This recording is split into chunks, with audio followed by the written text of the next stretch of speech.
이번 단기 선교는 전혀 예상을 하지 못한 선교 여행이었던 것 같아 사실은 가볍고 단순하게 생각하고 단기 선교를 신청하였다. 여행도 가고 집회도 가는데 어찌되었든 선교 여행이라고 하니 나쁘지는 않겠지라는 막연한 기대감을 가지고 신청했던 것 같아. 아니나 다를까 3개월 전부터 기도 모임이라고 매주 모이기는 하는데 뭔가 팀이 구성되어지고 준비를 하는 느낌이 아니었다. 이렇게 잘 모이지도 않고 별 준비도 안 하는 것 같은데 괜찮을까? 괜히 피곤하기만 한 선교 여행이 되는 거 아니야?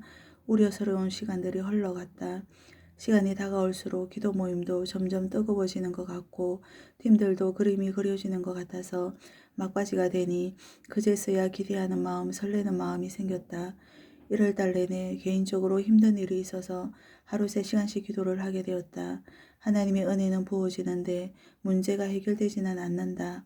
뭐지? 이런 적이 없었는데 단기 선교를 준비시키는 건가 하는 생각이 들었다. 정말 그랬던 것 같다.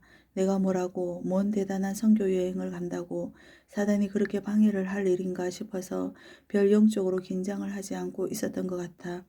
그런데 그게 아니다. 지나고 보니 1월 한 달 내내 3시간씩 기도할 수밖에 없는 상황을 만나신 것. 내일이면 출국인데 평소에 잘 아프지도 않던 딸이 갑자기 열이 펄펄 나는 게 아닌가. 나는 그래도 괜찮겠지 했는데 출국 당일날 나도 열이 나기 시작한다. 덜컥 겁이 나고 이게 뭐지? 어떻게 해야지? 당황스러웠다. 다행히 못 견딜 정도는 아니어서 일단은 출발하였다. 혹시 코로나인가? 코로나면 어떡하지? 다른 사람에게 민폐를 끼치는 거면 어떻게 해야 하나? 온갖 생각이 들고 그렇다고 못 가겠다고도 할 수도 없고 말이다. 그런데 막연하게나마 믿음이 생긴다. 별일 없을 거다. 이 정도 사단의 방해는 예상했어야지. 괜찮아 하는 음성이 들리는 듯하여 씩씩하게 집을 나섰다. 다행히 걱정했던 것처럼 심해지지 않았고 조금씩 나아지기 시작하는 것을 느낄 수 있었다. 첫째 날 첫 사역으로 감옥으로 가기 전에 임시로 모아둔 아이들이 모여있는 소년원을 갔다. 이런 곳에 꼭 가보고 싶었는데 드디어 가보는구나 싶어서 기대하는 마음으로 소년원에 들어섰다. 소년원은 생각했던 것보다 분위기가 좋았다. 그냥 평범한 청소년들이 모여있는 느낌이었다. 유관영 목사님과 함께 사역하시는 소라팡 목사님과 사역자들이 먼저 오셔서 레크레이션으로 분위기를 마련해 주셨다. 그리고 나서 우리 교회 차례가 돌아왔다. 청년층들도 간단한 찬양과 율동으로 분위기를 띄운 후에 십자가 모음극을 보여주었다. 너무 감동이더라. 긴 시간도 아니고 그렇게 짧은 모음극으로도 십자가의 사랑, 자유, 해방의 길을 설명할 수 있다는 것이 위대하게 보였다. 그리고 나서 유진 형제의 간증이 이어졌는데 그렇게 현장하고 딱 맞는 간증을 준비했는지 그것도 놀랍더라. 그 이후에 인형곡과 목사님의 영접 초청 메시지 등으로 이어졌다. 첫 사역을 보고 나서 모든 것이 물 흐르듯이 흘러가는 것을 보고 깜짝 놀랐다. 세상에나 이렇게 누구 한 팀, 허술한 팀 없이 완벽하게 사역을 하다니 이게 뭐지? 다들 별 준비도 안 하는 것 같았는데 말이야 싶었다. 그리고 오후에는 유관영 목사님이 목회하시는 참빛 교회에 가서 마을 잔치를 준비하였다. 교회에서 마을 잔치를 하니 다들 오시라고 광고지도 뿌리고 음식도 준비하고 시간이 되기를 기다렸다. 몇 명이나 올까 했는데 아이들까지 100명 정도 오신 것 같다. 프로그램은 소년원의 세트 순서대로 진행하는 것 같았다. 대신 유진 형제 간증은 빠지고 목사님의 말씀이 선포되었다. 여기서도 똑같이 영접 초청을 하고 기도로 마무리를 하는 것 같았다. 태국은 정말 집집마다 거리마다 우상이 가득하더라. 우상 국가라는 것은 알았지만 이렇게까지 온통 우상으로 덮여 있을 것이라고는 상상을 못했다. 그런데 어떻게 우리를 초청한 대학교 소년원, 중학교, 마을잔치, 소년, 소녀원, 고아원에서 마음껏 복음을 전할 수가 있는 건지 정말 충격이다.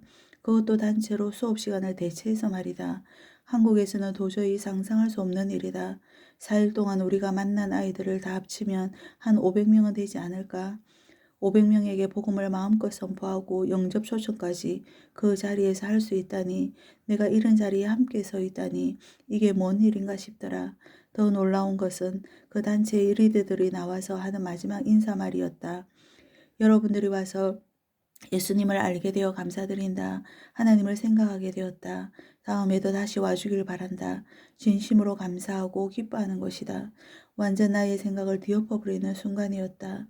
이 모든 밑작업을 유관영 선교사님과 현지 목사님들이 함께 준비하신 결과였던 것도 너무 놀라웠다. 정말 하나님 대단하시다. 어떻게 이렇게 많은 일들을 해놓으셨지? 그리고 한국교회도 대단한 것 같다. 유관영 선교사님에게 비전을 주신 것이 성취되어지겠구나.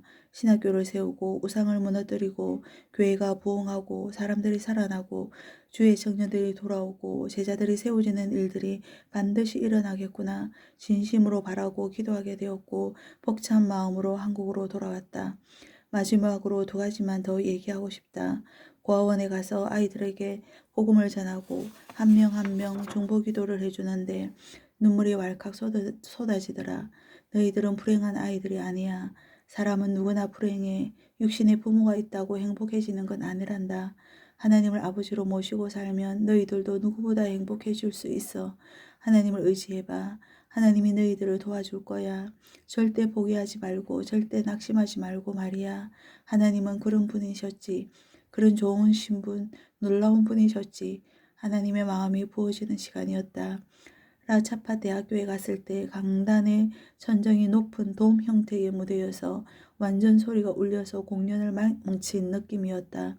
너무 안타깝고 속상했는데 마지막 찬양으로 유진 형제가 선곡한 찬양이 태국 땅을 향하여 축복하는 하나님의 음성으로 들려서 나도 함께 손을 들고 축복하였다. 그러고 나니 모든 피로가 풀어지는 기분이 들었다.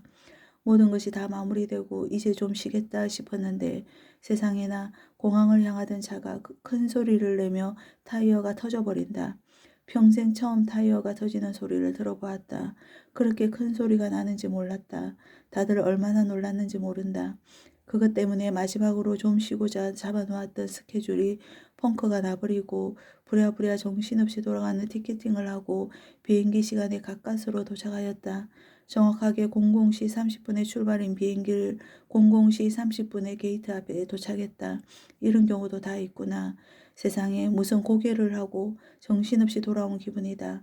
한 달 내내 개인 문제로 시달리고 딸이 아프고 나도 아프고 타이어는 펑크가 나고 비행기를 여유롭게 기다릴 텀도 없이 달려온 나의 태국 단기 선교 여행은 정말 못 잊을 선교 여행이었다. 사단은 우리를 방해했지만 우리는 이기고 돌아왔다. 하나님 아버지 감사드립니다. 당신을 찬양하고 사랑합니다. 우리가 밟은 그 모든 현장에 하나님 나라여 임하시옵소서. 태국 땅의 모든 우상은 무너질지어다. 태국 땅은 살아날지어다. 아멘. 감사합니다.